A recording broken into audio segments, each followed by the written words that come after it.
नमस्कार बच्चों, आज हम पढ़ेंगे एक नया पाठ जिसका नाम है टिप टिपुआ।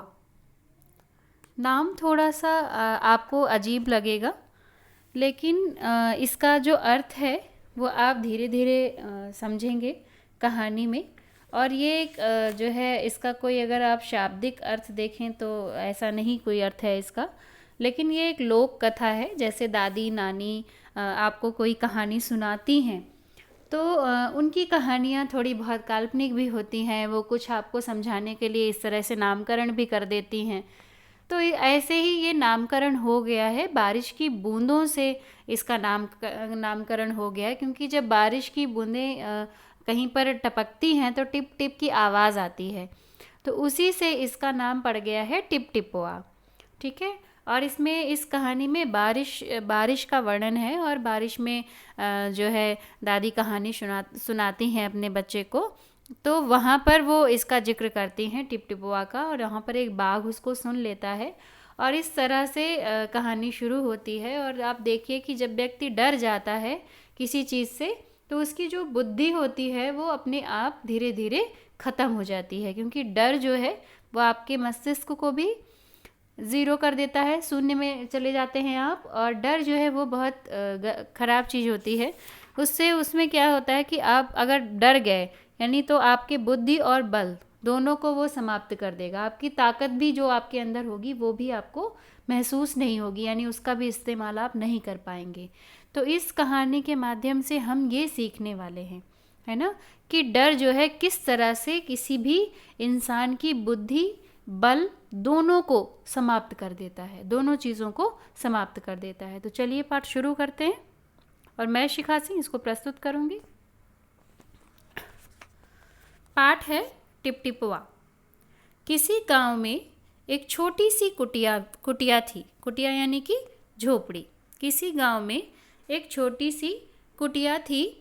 उस कुटिया में एक बुढ़िया अपने पोते के साथ रहती थी। अब बुढ़िया थी, उसका पोता था, यानी कि उस बच्चे की दादी, जो यहाँ पर आप चित्र में देख सकते हैं। और ये बच्चा लेटा हुआ है। पोता रोज रात को सोने से पहले दादी से कहानी सुनता था। रोज रात को पोता, जैसे आप भी कहते हैं कि दादी कहानी सुनाइए या दादाजी कहानी सुनाइए, क्योंकि आजकल जो है गैजेट्स बच्चे ज़्यादा प्रयोग में ला रहे हैं। मोबाइल फ़ोन है, लैपटॉप है, आपका टैबलेट है, टेलीविज़न है। लेकिन पहले एक बहुत ही अच्छा मनोरंजन का साधन होता था कहानी सुनना। तो उसी आधार पर आप इसको देखें कि पोता जो है रोज़ रात को सोने से पहले दादी से बार बार ये कहता था कि मुझे कहानी सुनाइए। एक बार गांव में मूसलाधार बारिश हो रही थी। मूसलाधार बारिश यानी लगातार बिना रुके बारिश होना, यानी लगातार जब बारिश होती है, रुकती नहीं है कई कई घंटों तक, उसको हम कहते हैं मूसलाधार बारिश। बारिश रुकने का नाम नहीं ले रही थी। सारा गांव बारिश से परेशान था।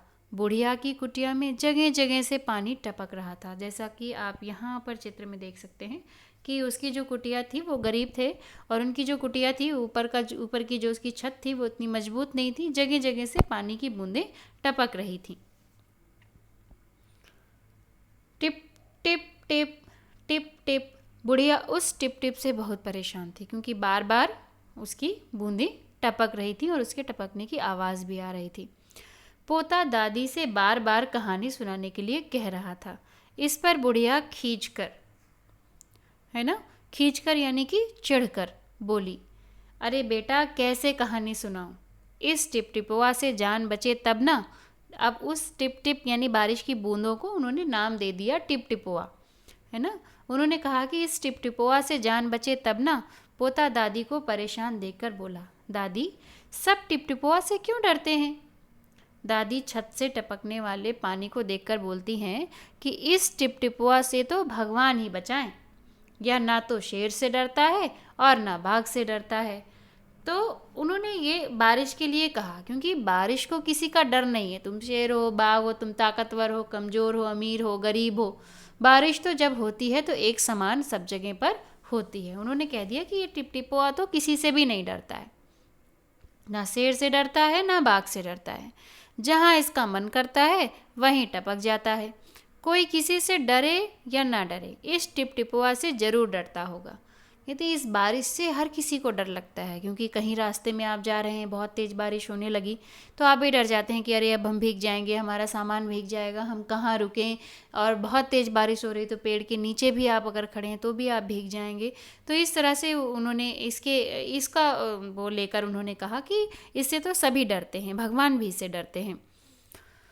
कोई किसी से डरे या ना डरे, इस टिपटिपुआ से ज़रूर डरता होगा। संयोग से एक बाघ बारिश से बचने के लिए झोपड़ी के पीछे छिपा हुआ था। और उसी समय की बात है, यहाँ पर आप देख रहे होंगे खिड़की से वो बाघ दिखाई दे रहा है आपको, है ना। तो संयोग से एक बाघ जो है वो बारिश से बचने के लिए झोपड़ी के पीछे छिपा हुआ था। बुढ़िया की बात सुनकर वह डर गया। यह टिपटिपुआ ना जाने क्या भला है, जरूर कोई बड़ा खतरनाक जानवर होगा। तो बाघ सोचने लगा कि बुढ़िया की बात सुनकर वो पूरी तरह से डर गया। ये टिपटिपुआ क्या भला है, यानी ये कैसी मुसीबत है, भला यानी कि मुसीबत। कहते ये कैसी मुसीबत आ गई, ये टिपटिपुआ कौन सा नया जानवर आ गया, या कौन सा खूंखार ऐसा जानवर आ गया जो शेर से भी नहीं डरता और बाघ से भी नहीं डरता। जरूर कोई बड़ा खतरनाक जानवर होगा, बाघ ऐसा सोचने लगा। जरूर कोई, इससे पहले कि वह मुझ पर हमला करे यहाँ से तुरंत भाग जाना चाहिए। उन्होंने कहा इससे पहले कि वो मेरे ऊपर हमला कर दे, मेरे ऊपर आक्रमण कर दे, उससे पहले ही मुझे यहाँ से भाग जाना चाहिए। यह सोचकर बाघ वहाँ से दुम दबाकर भाग निकला, और ये सोचते ही वो वहाँ से भाग निकला। उसी गांव में एक धोबी रहता था। उसका गधा कहीं चला गया था। उसी गांव की बात है कि उसी गांव में एक धोबी रहता था और उसका गधा जो है वो कहीं चला गया था रस्सी तोड़ के। धोबी सारा दिन बारिश में भीगते हुए उसे ढूंढता रहा, लेकिन गधा कहीं नहीं मिला। धोबी पूरे दिन लठ लिए उसको ढूंढता रहा कि वो कहाँ चला गया, क्योंकि उसको तो उससे काम लेना है। तो वो गायब हो गया था। वो ढूंढता रहा कि वो कहाँ चला गया। फिर धोबी को परेशान देखकर उसकी पत्नी बोली कि पंडित जी से क्यों नहीं पूछ लेते, पंडित जी से जाकर पूछ लो कि गधा किस दिशा में गया होगा या कहाँ मिल सकता है। तो उन्हें तो सबकी खबर रहती है। धोबी की पत्नी की बात सही लगी उसको। वह अपना मोटा डंडा लेकर पंडित जी के घर की ओर चल दिया, और उसने अपना मोटा डंडा उठाया और पंडित जी के घर की ओर चल दिया। पंडित के घर में बारिश का पानी भरा हुआ था, और वहाँ पर पंडित भी बारिश के पानी से परेशान था। पानी को उलीच उलीच कर, यानी उसको भर भर कर वो बाहर की तरफ फेंक रहा था, क्योंकि उसके पूरे घर में पानी भर गया था। तभी धोबी ने आकर पूछा, महाराज मेरा गधा सुबह से नहीं मिल रहा, जरा पोथी बाँच कर बताइए कि कि वह कहाँ है, यानी कहाँ चला गया है। पोथी बाँचना यानी किताब पढ़ना, है ना। पोथी बाँचने का अर्थ है किताब पढ़ना।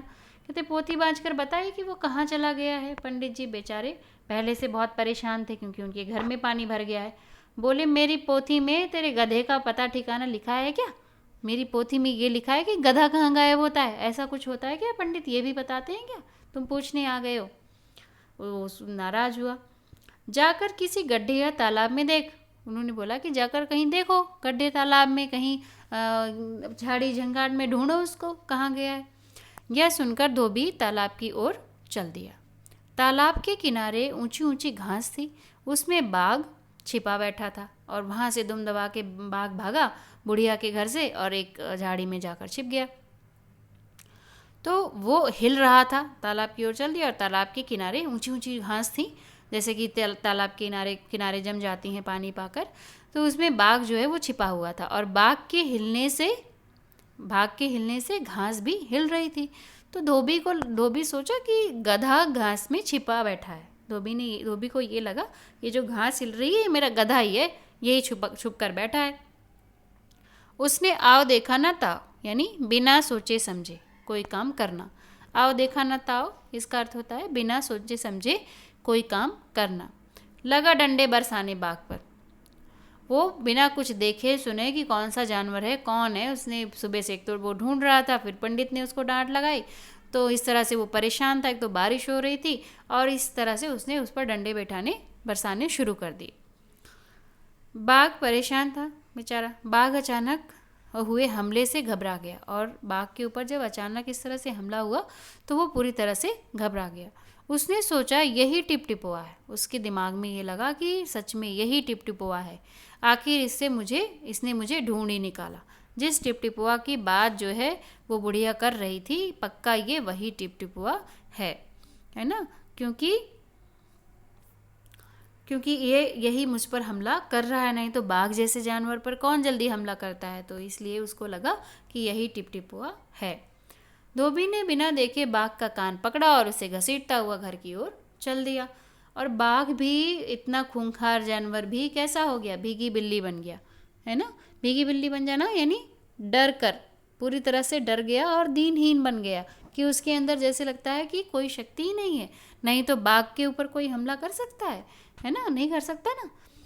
उसके साथ साथ चल दिया।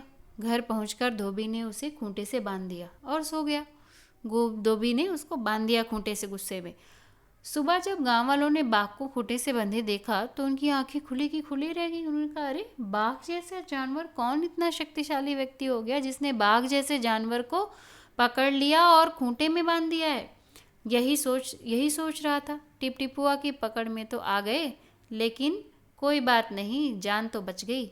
अब वहाँ पर बाघ क्या सोच रहा है, उसने सोचा कि चलो टिपटिपुआ की पकड़ में आ गया मैं, ठीक है उसने मुझे बांध दिया, लेकिन चलो मेरी जान तो बच गई, उसने मुझे जान से तो नहीं मारा और यहाँ पर लाकर उसने मुझे बांध दिया। तो इसीलिए हमने पहले भी बात की थी कि इससे हमें क्या शिक्षा मिलती है इस कहानी से, कि डर जो है बुद्धि और बल दोनों को क्या करती है, समाप्त कर देती है।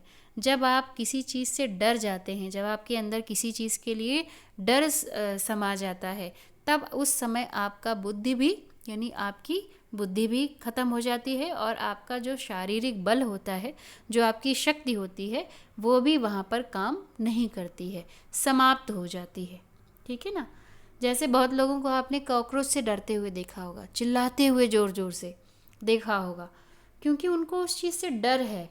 तो उनको वो भले ही उनको पता है कि इतना छोटा सा जानवर उनका क्या कर लेगा, लेकिन वो उससे बुरी तरह से डर कर चिल्लाने लगते हैं। तो इसीलिए कहते हैं कि जब किसी चीज़ से आपको डर हो जाता है, डर आपके अंदर बैठ जाता है, तो आपकी बुद्धि और आपका बल दोनों ही चीज़ें समाप्त हो जाती हैं।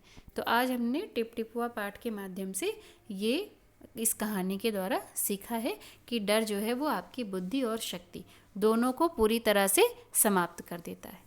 तो आशा करती हूँ आपको ये पाठ समझ में आया होगा। इसके शब्दार्थ आप नोटबुक पर लिखेंगे और याद करेंगे। धन्यवाद।